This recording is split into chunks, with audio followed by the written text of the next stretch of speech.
la préparation. Faites confiance au processus et marchez hardiment vers l'avenir qu'il prépare pour vous. Ces bénédictions arrivent, et quand elles arriveront, vous serez prêt à les porter avec grâce, sagesse et force. Quand Dieu se prépare à vous bénir avec quelque chose de significatif, le voyage commence souvent par une série de défis, de luttes et d'épreuves. Ce n'est pas un hasard. En fait, c'est une partie cruciale de son plan divin. Le processus pour recevoir quelque chose de grand n'est jamais lisse ou exempt de difficultés. Il est important de comprendre que pendant ces moments de lutte, Dieu n'essaie pas de vous abattre, mais plutôt de vous construire de la manière nécessaire pour la grandeur qui vous attend. Les luttes et les inconforts ne sont pas des signes d'abandon divin.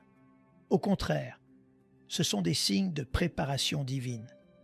Tout comme un athlète qui doit endurer un entraînement rigoureux avant d'entrer sur le terrain, ou un artiste qui passe d'innombrables heures à perfectionner son art avant de le présenter. Nous devons être affinés par les épreuves avant de pouvoir vraiment gérer les bénédictions que Dieu a préparées pour nous. Ces épreuves, qu'elles prennent la forme d'une perte personnelle, de difficultés financières, de conflits relationnels ou de doutes personnels, ne sont pas destinées à nous vaincre. Elles sont destinées à nous façonner en la personne dont nous avons besoin pour marcher dans la plénitude du plan de Dieu. Tout comme l'or est affiné par le feu, votre caractère, votre force et votre foi sont affinés dans les feux des épreuves de la vie. Vous pouvez ressentir la chaleur des défis et parfois cela peut sembler insupportable. Mais c'est dans ces moments où tout semble impossible que Dieu vous façonne en quelqu'un qui peut non seulement endurer, mais s'épanouir dans la grandeur qu'il prépare pour vous. L'inconfort que vous ressentez aujourd'hui est un reflet de la grandeur qui est juste au coin de la rue. Pensez-y comme la pression qui forme les diamants. Quand vous avez l'impression de ne plus pouvoir continuer, quand le poids du monde semble trop lourd à porter, rappelez-vous ceci. Vous êtes préparé pour quelque chose qui dépasse de loin ce que vous pouvez voir en ce moment. Les luttes ne sont pas aléatoires. Elles sont pleines de sens. Elles vous aident à développer la résilience, la patience et la persévérance. Ce sont toutes des qualités dont vous aurez besoin lorsque les bénédictions commenceront à affluer dans votre vie. Souvent, nous voulons éviter les épreuves. Nous prions pour la facilité, pour le chemin lisse et pour que nos rêves se réalisent sans lutte. Mais si nous devions recevoir tout ce que nous voulons sans préparation, nous ne serions pas prêts pour cela.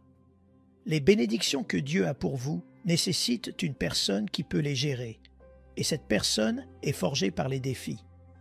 Sans passer par le processus d'affinage, vous n'auriez pas le caractère pour maintenir le don.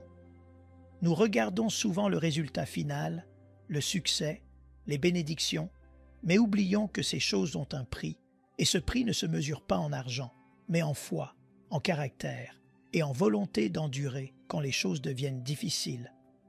De plus, ces épreuves ne testent pas seulement notre force, elles construisent notre foi. Quand nous sommes confrontés à des défis qui semblent insurmontables, cela nous oblige à compter non pas sur nos propres capacités, mais sur la force et la guidance de Dieu. Au milieu de la lutte, nous apprenons à lui faire confiance plus profondément, à nous appuyer sur lui quand nous ne pouvons pas tenir debout par nous-mêmes. Cette confiance est ce qui nous prépare à gérer les bénédictions qu'il nous donnera éventuellement. Sans confiance, nous gaspillerions ce qu'il donne. Mais à travers les luttes, il nous apprend à compter pleinement sur lui, sachant qu'il est la source de notre force et de notre provision.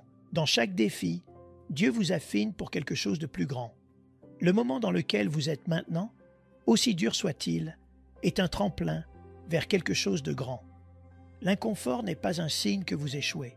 C'est un signe que Dieu vous construit.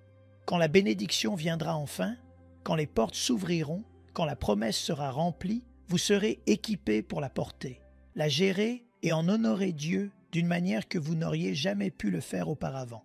Donc, ne méprisez pas la lutte, ne maudissez pas l'inconfort. Embrassez-le, parce qu'à la fin, vous verrez que tout cela faisait partie du processus qui vous a conduit à un endroit où vous êtes plus préparé, plus capable et plus béni que vous ne l'avez jamais imaginé. Alors que Dieu se prépare à vous bénir avec quelque chose d'extraordinaire, il commence souvent par élaguer votre vie en enlevant les choses, les personnes et les situations qui ne s'alignent plus avec le but qu'il a fixé devant vous. Vous pouvez constater que pendant certaines saisons, vous subissez des pertes inattendues. Les relations peuvent s'estomper ou les opportunités que vous pensiez autrefois vitales peuvent prendre fin brutalement. Au début, cela peut être décourageant. Cela peut donner l'impression qu'on vous abandonne ou que vous perdez tout. Mais si je vous disais que ces changements ne sont pas des signes de rejet, mais plutôt des signes du plus grand plan de Dieu qui se déroule, l'élagage est un processus naturel et nécessaire pour la croissance. Pensez à un jardinier qui s'occupe d'une vigne ou d'un arbre. Pour qu'il grandisse plus fort, produise plus de fruits et s'épanouisse, le jardinier doit soigneusement couper les branches mortes ou trop grandes. Cela ne signifie pas que la plante est en train d'être blessée. Elle est préparée pour une plus grande fructification. De même, Dieu élague votre vie pour vous rendre plus fort et faire de la place pour une nouvelle croissance. Les choses et les personnes qui étaient autrefois dans votre vie ne sont peut-être plus capables de vous accompagner dans le voyage vers le niveau supérieur de votre destinée. Dieu permet que certaines choses soient enlevées afin que vous puissiez recevoir les nouvelles bénédictions qu'il a en réserve pour vous. Il est important de reconnaître que ces pertes, bien que douloureuses, ne sont pas la fin de votre histoire. Au contraire, elles font partie du plan stratégique de Dieu pour vous préparer à ce qui va arriver. Vous voyez, Dieu connaît l'avenir d'une manière que nous ne pouvons pas.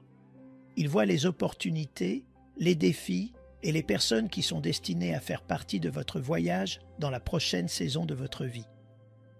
Certaines relations ou situations ont peut-être servi leur but, mais elles ne sont pas destinées à vous suivre dans le prochain chapitre de votre vie.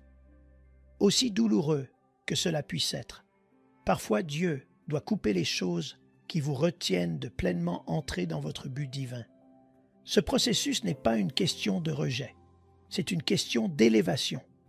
Pensez aux choses de